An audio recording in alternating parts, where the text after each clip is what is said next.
लालच का फल। बहुत समय पहले की बात है। एक नगर में 4 ब्राह्मण पुत्र रहते थे। उन चारों ने साथ मिलकर शिक्षा प्राप्त की, किंतु चारों बहुत गरीब थे। वे चारों गरीबी से तंग आकर सोचने लगे कि इतना ज्ञान प्राप्त करके गरीबी में ही जीवन काटना है, तो ज्ञान प्राप्त करने का कोई फायदा नहीं है। गरीब व्यक्ति को समाज में कोई मान सम्मान नहीं देता। उसके रिश्तेदार और सगे संबंधी भी उससे मुंह मोड़ लेते हैं। ज्ञान से धन अर्जन भी किया जा सकता है, तो हमें भी इस ज्ञान का उपयोग गरीबी दूर करने में करना चाहिए। यह सोचकर वे चारों धन प्राप्त करने के लिए दूसरे नगर की ओर चल दिए। रास्ते में वे पवित्र नदियों में स्नान करते और मंदिरों के दर्शन करते हुए जा रहे थे। एक स्थान पर उन्हें आश्रम दिखाई दिया। वे चारों उस आश्रम में चले गए। उन्होंने वहां एक योगी को देखा जिनके चेहरे पर तेज था। चारों ने उन योगी महाराज को प्रणाम किया और वहीं रुक गए। योगी ने चारों से पूछा, तुम कौन हो और किधर जा रहे हो? चारों ब्राह्मण पुत्रों ने अपना परिचय दिया। हम बहुत गरीब हैं और गरीब होने के कारण समाज में हमें कोई मान सम्मान नहीं देता। इसी कारण धन कमाने की कामना से घर से दूसरे नगर जा रहे हैं। योगी और उन चारों ब्राह्मण पुत्रों में बहुत देर संवाद चलता रहा। चारों की धन कमाने की लालसा को देखते हुए योगी ने उन्हें 4 मोती दिए और कहा, इन मोतियों को लेकर तुम हिमालय पर्वत की तरफ जाओ और जिसका मोती जहां गिर जाए वहां उसे खजाना मिलेगा। धन मिलने के पश्चात उसे लौटना पड़ेगा। चारों ब्राह्मण पुत्र योगी को प्रणाम करके मोती लेकर हिमालय की दिशा में चल दिए। जाते जाते रास्ते में एक ब्राह्मण पुत्र के हाथ से मोती गिर गया। जब वहां खुदाई की तो वहां तांबे की खदान मिली। उसने अपने मित्रों से तांबा लेकर वापस घर चलने के लिए कहा। इस बात पर उसके साथी बोले, इस तांबे से हमारी गरीबी दूर नहीं हो सकती। जिसके हाथ से मोती गिरा था वह इच्छानुसार तांबा लेकर घर चला गया। शेष तीनों हिमालय की तरफ चल दिए। चलते चलते एक और मित्र के हाथ से मोती गिर गया। जब उस स्थान को खोदा गया तो वहां चांदी की खदान मिली। वह बोला, अपनी इच्छानुसार चांदी लेकर घर चलते हैं। शेष दोनों ब्राह्मण पुत्र बोले, पहले तांबा मिला, अब चांदी, निश्चय ही आगे सोना मिलेगा, इसीलिए हमें आगे चलना चाहिए।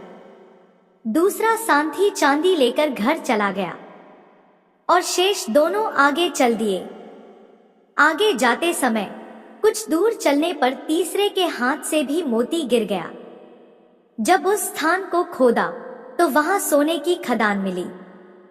तीसरे मित्र ने कहा, अब अपनी शक्ति अनुसार यहां से सोना ले लेते हैं और घर वापस चलते हैं। इस सोने से हमारी गरीबी दूर हो जाएगी। चौथा ब्राह्मण पुत्र बोला, हमें पहले तांबा, फिर चांदी और अब सोना मिला है। अगर हम आगे जाते हैं तो निश्चय ही हमें हीरे जवाहरात मिलेंगे। थोड़े से ही हीरे जवाहरातों से हम बहुत धनवान बन जाएंगे। हमें आगे चलना चाहिए। तीसरा ब्राह्मण पुत्र बोला, मैं तो इतने में संतुष्ट हूं। तुम्हें अगर आगे जाना है तो तुम जा सकते हो, मैं यहीं बैठकर तुम्हारा इंतजार करूंगा। चौथा मित्र उसे छोड़कर आगे चल दिया। रास्ता बहुत कठिन था, फिर भी वह आगे बढ़ता ही जा रहा था। आगे रास्ते में उसे एक व्यक्ति मिला जिसके सिर पर चक्र घूम रहा था। ब्राह्मण पुत्र ने उस व्यक्ति से पूछा, यह चक्र तुम्हारे सिर पर क्यों घूम रहा है? अभी बात चल ही रही थी कि वह चक्र उस व्यक्ति के सिर से ब्राह्मण पुत्र के सिर पर आ गया। ब्राह्मण पुत्र को कुछ समझ नहीं आया और उसने फिर पूछा, यह चक्र मेरे सिर पर कैसे आ गया? उस व्यक्ति ने कहा, यह चक्र इसी तरह मेरे सिर पर भी आया था। मैं भी धन के लोभ में यहाँ आया था। जब तुमसे बड़ा कोई धन का लोभी यहाँ आकर तुमसे पूछेगा तो यह चक्र उसके सिर पर चला जाएगा।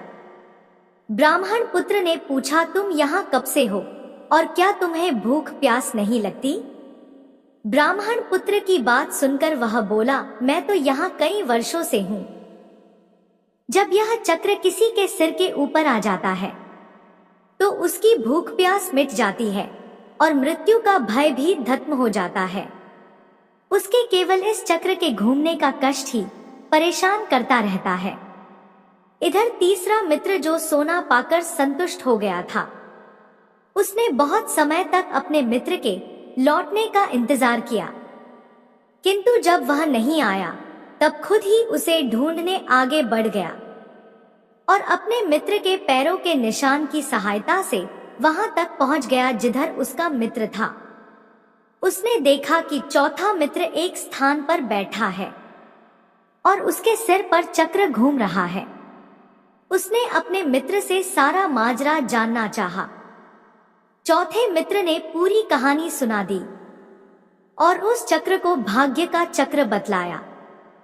तीसरे मित्र ने कहा, यह भाग्य का नहीं अपितु लालच का चक्र है।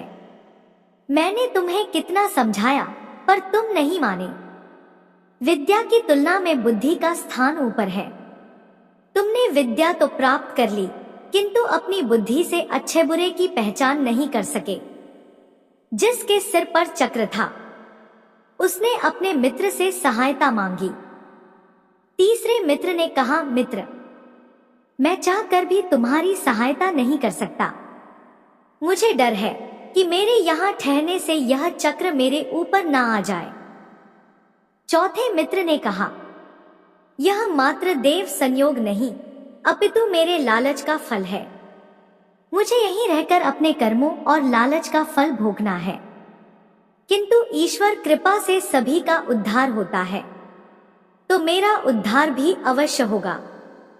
तुम्हें भी अधिक देर यहाँ नहीं रुकना चाहिए, नहीं तो यह चक्र तुम्हारे ऊपर भी आ सकता है। इतना कहकर उसने अपने मित्र को जाने की अनुमति दे दी और तीसरा मित्र भी अपने हिस्से का धन लेकर अपने घर लौट आया। अपने कर्मों का फल भोगकर चौथा मित्र भी उपयुक्त समय पर उस चक्र से मुक्त हो गया। शिक्षा लालच का फल कहानी से हमें शिक्षा मिलती है कि कभी भी लालच में अंधा नहीं होना चाहिए।